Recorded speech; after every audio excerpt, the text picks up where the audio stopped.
nag-umpisa ka bilang isang mabait na character, matiising best friend ni Kiko. Ngayon, ikaw na yung pangunahing kontrabida ng story. Paano mo ginawa tong transition na ito? Yung transition, medyo nahirapan ako nung umpisa dahil ang bait kasi ni Orly. Tapos, may dahilan naman kung bakit ah, naging bad si Orly. Dahil siguro sobrang pagmamahal, sobrang hindi na pagmamahal obsessed na kasi.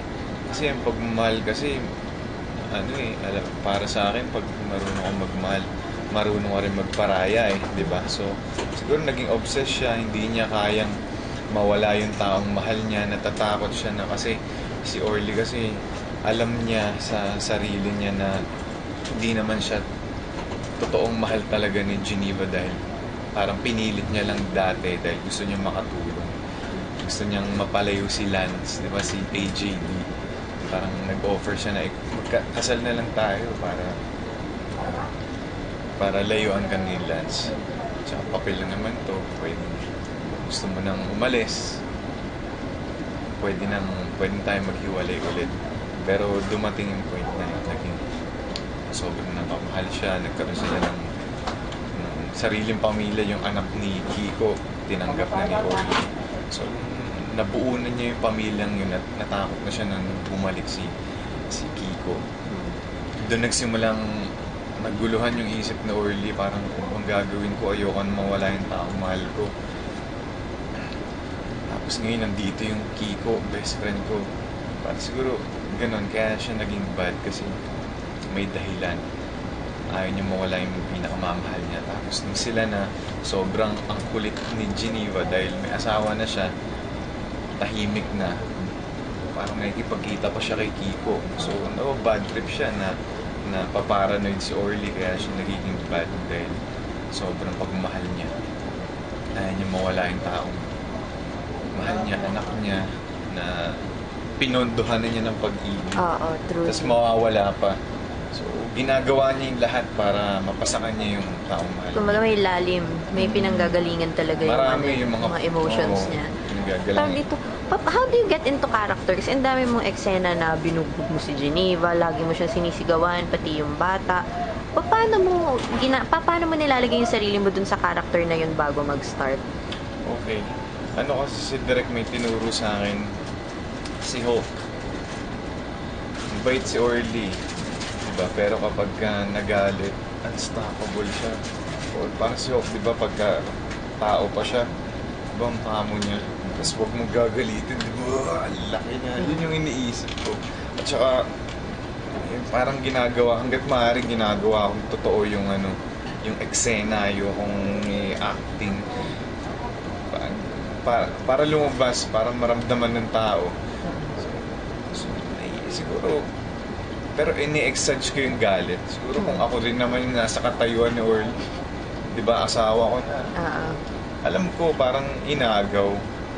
Pero, tahimik na naman Tapos, bumabalik ka pa rin. Matinding selos. Magagalit din naman ako siguro, pero hindi kagaya nung kay Orly. So, kinakarakterize ko, parang doon na lang ako sa character ni Orly. Mas malaya akong nagagawa. Parang kung ako to, sobrang galit ko dahil may Orly. Doon ko nagagawa lahat. Pinaglalaroan ko. Tsaka pag may kulang ako, tinutulungan naman ako ni Derek Minsan kulang ako sa galit dahil soft-spoken ako Magsalita, soft-spoken ako na person. So, sa totoong buhay, pag nagalit ako, nagsasalita lang ako sa girlfriend ko, hindi ako nananakit, ang layo. Pinagsasabihan ko lang, ganyan, masakit sa akin. Parang ganun yung sa totoong buhay. Pero dito, nananakit Parang puno na talaga si Orly. So, maganda yung ang ginagawa ko, nung una, nahirapan din ako kasi nababakil ako magalit kasi yun din ako Sa totoong buhay, hindi ako straight magsalita pagka galit ako bilis, tas nababakil. Saan mo kinuha yung nanlilisik yung mata? Yung pagka galit na galit ka kay Geneva? Kay Geneva? Saan nanggagaling yun? Kasi tinan mo ngayon, masayahin ka namang tao, di ba?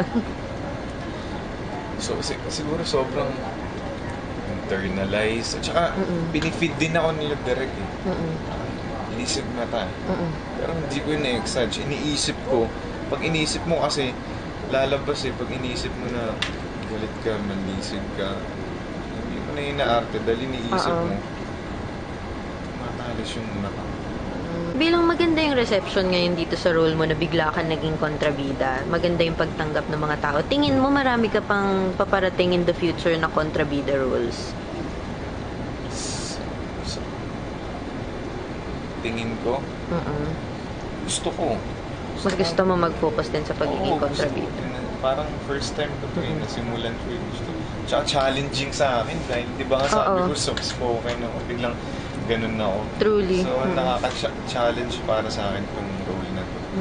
So kung mapagbibigyan ako ng pagkakataon, bakit hindi? Bakit hindi natin hasain pa?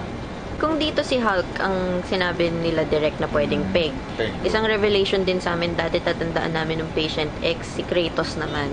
Gaano kahalaga sa'yo ang magkaroon ng character pegs sa mga characters mo? Sa bagay, alam mo si Kratos, parang gusto ko din ilagay dito dahil naglaro ako ng God of War nakaraan.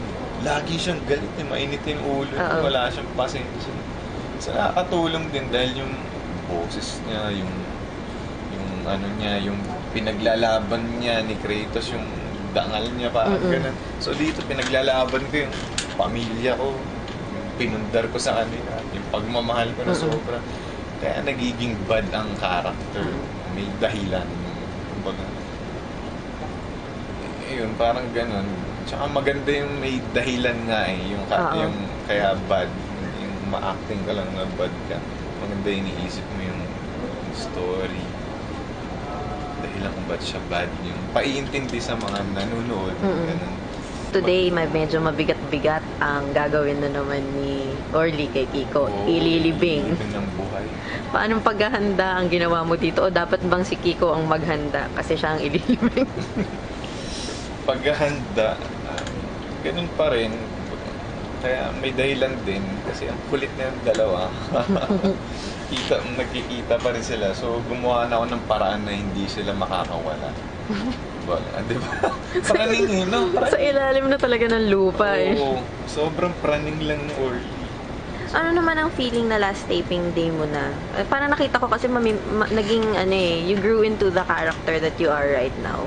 Ang laki nung nagawa nung show din for you, and ikaw, ang laki nung impact mo dun sa show. Ano yung feeling na parang ang bilis nung kailan nag-uumpisa lang tayo ngayon, last taping day na? Last taping na. Siyempre medyo malungkot na masaya. Dahil malungkot yung pero masaya eh dahil okay yung samahan. Malungkot lang na magkakahiwalay-hiwalay kayo. Pero yung masaya dun yung nagawa namin ng maayos yung trabaho namin dito. Yung mga eksena para sa mga manonood. Pero sana magkaroon pa ng bagong show para magkita-kita ulit. Isa pa sa masaya, makapagpahinga ka. Dahil sobrang, sa totoo lang, medyo stress din yung nangyayari dito. Sa intense kasi. Ano ang pinaka-mamimiss mo sa maghihintay? Mamimiss ko yung character ko dito. Sigurado. Dahil first time kong nag-kontrabida. At mamimiss ko yung sa set. Ang bait nila direct. Ang bait ng mga crew. Sobrang naging close ko sila eh. Lalo nagpunta kami ng Singapore. Yun yung mga mamimiss ko. Oo. Nag-taping kami dun sa Singapore dahil dito sa show na to. Ito yung first time na pinapunta nila ako ng ibang bansa. Isa rin sa mga pangarap ko na makapunta sa ibang bansa. Yung banding, mamimiss ko yun. Si Rafael, sana magkatrabaho ulit ako kami ni Raf. Napakabait kasing tao. Talagang close ko siya. Talagang hati-hati rin. Parang nakita ko rin sa kanya yung konting diyon eh. Dahil may siya eh. May iba-iba rin siya eh. May work, ito siya. Iba siya sa labas pag walang trabaho. Parang ganun, may dalawa yung pagkatao. Parang ganun Iba-ibang din. sides. Sabi ko, Brad, ganyan din ako. Oo. Sabi ko. Kasi may, tungkol sa forma, Oo. si Raf, may forma siya na pang showbiz. Oo Kaya siya nga, may tama. shoes na ganun. Pero yung Raf daw talaga, binukin ko, sorry. Okay lang, parang ibang tao din siya sa Instagram pag tinitignan namin yung pictures Oh, niya. di ba? Yun yung si Rafael. Si Raf yung naka-shoes na Puma o ano, ganun siya eh. Trasher yung dating eh. Iba siya pag sa showbiz o naka-magandang suot. Parang ganun, iba-iba rin. So, yung Raf talaga, ang simple, bait, sobra pag nakilala mo. So, pareho kami, bait din ako. And last, oo, agree ako dyan. And last but not the least, ano ang mensahe mo sa mga sumuporta sa maghihintay, lalong-lalo na dun sa mga taong natuwa dun sa portrayal mo bilang Orly? Opo, mga kapuso, salamat po at minahal niyo yung character ko si Orly. Pasensya na kung medyo nainis kayo ginagawa ko lang po yung trabaho ko. Pero yun po, makakaasa po kayo na sa susunod na show ko po, mas gagalingan ko pa at check na mas mamahalin niyo po yung character ko. Salamat sa mga sumuporta po dito, sa maghihintay pa rin. Salamat sa tiyagang panoorin tong show na to. Basta maraming salamat po. At balita ko, maganda rin po yung rating eh. Dahil po sa inyo yun. Kaya sana po, dire-diretso lang po yung pagsuporta niyo sa amin. At sa lahat din ng GMA shows,